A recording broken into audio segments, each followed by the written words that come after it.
Ces 5 mots, Coupe d'Afrique des Nations, ont été pendant 12 jours à l'affiche de 2 villes, Yaoundé et Douala, sur les lèvres de toute une nation, le Cameroun, et dans les cœurs de toute l'Afrique.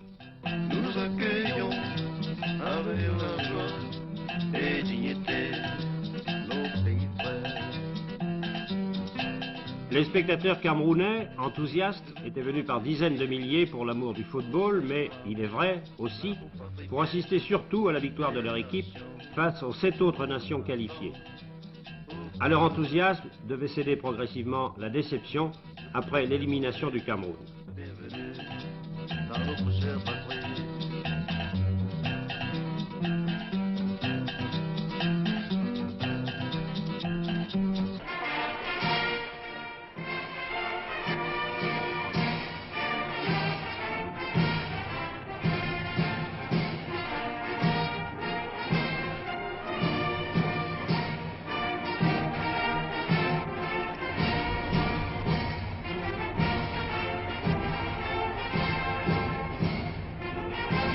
Côté officiel, le président de la République fédérale du Cameroun, son Excellence El Hadj Amadou Ahidjo, donnait un cachet particulier à cette manifestation en honorant de sa présence plusieurs rencontres de football.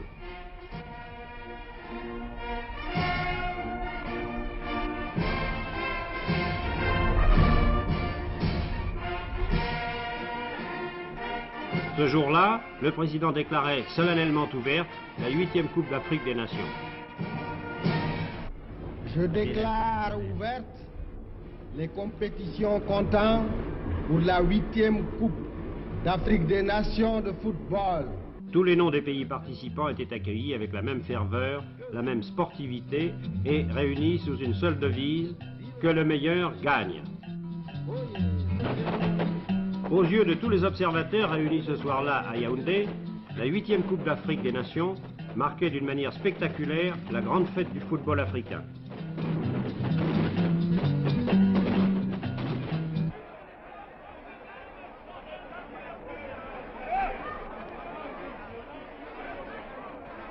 Le président Ahidjo donnait alors symboliquement le coup d'envoi des compétitions.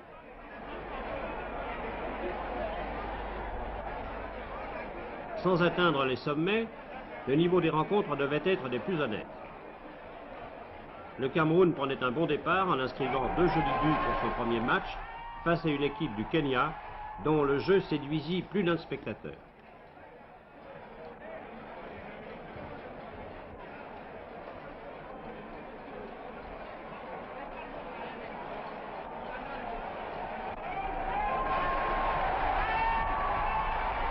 Sans convaincre, le Cameroun se qualifiait pour les demi-finales. Quant au Kenya, en l'absence d'un buteur, il était éliminé. Avec le deuxième match Togo-Mali, journalistes de tous les pays se souviendront de la remontée des Togolais face aux Maliens. Mais cela leur sera insuffisant pour se qualifier pour la phase suivante de la Coupe. À Douala, pour le groupe B, le choc Zaïre-Congo était craint par certains, mais attendu de tous.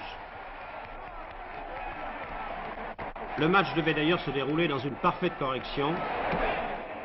Quelques émotions cependant pour ce joueur zaïrois, mais finalement plus de peur que de mal.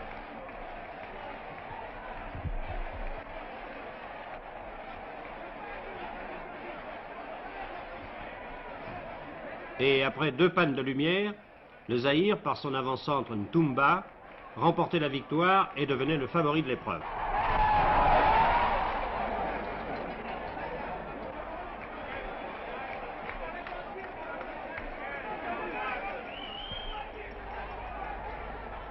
« 2 mars, demi-finale à Yaoundé. Le Congo-Brazzaville, qualifié par tirage au sort aux dépens du Maroc, créait la surprise en éliminant d'ailleurs très régulièrement le Cameroun par 1-0. Malgré les encouragements du président Ahidjo, le Cameroun, victime de la défaillance de certains éléments et abandonné par la réussite, n'accédait pas à la finale.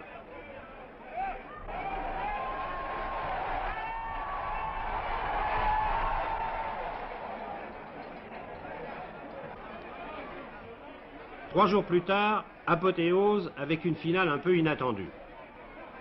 Le Mali, qui avait défait à Douala le Zaïre 4-3 après prolongation, rencontrait le Congo-Brazzaville. Le Mali, en première mi-temps, prenait l'avantage par un but de Diakité, mais en seconde mi-temps, la logique du sport était une fois de plus battue en brèche quand, par 2 fois, le Congolais Mbono permettait à son équipe de prendre l'avantage. Après l'égalisation, 2 minutes plus tard, Mbono inscrivait un deuxième but de toute beauté.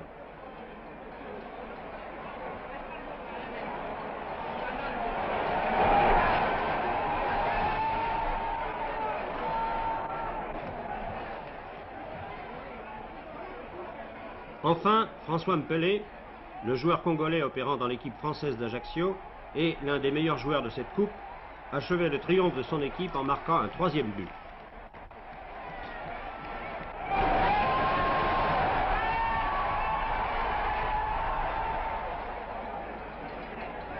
La victoire ne pouvait plus alors échapper à l'équipe congolaise. Une dernière réaction des avants maliens, privés, il est vrai, de Salif Keïta, blessé, leur permettait de réduire la marque par Moussa Traoré.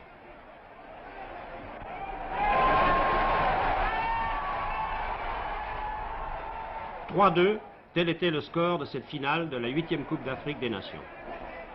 Alors que les joueurs congolais manifestaient leur joie, toute la déception du Mali se lisait sur le visage de Salif Keïta.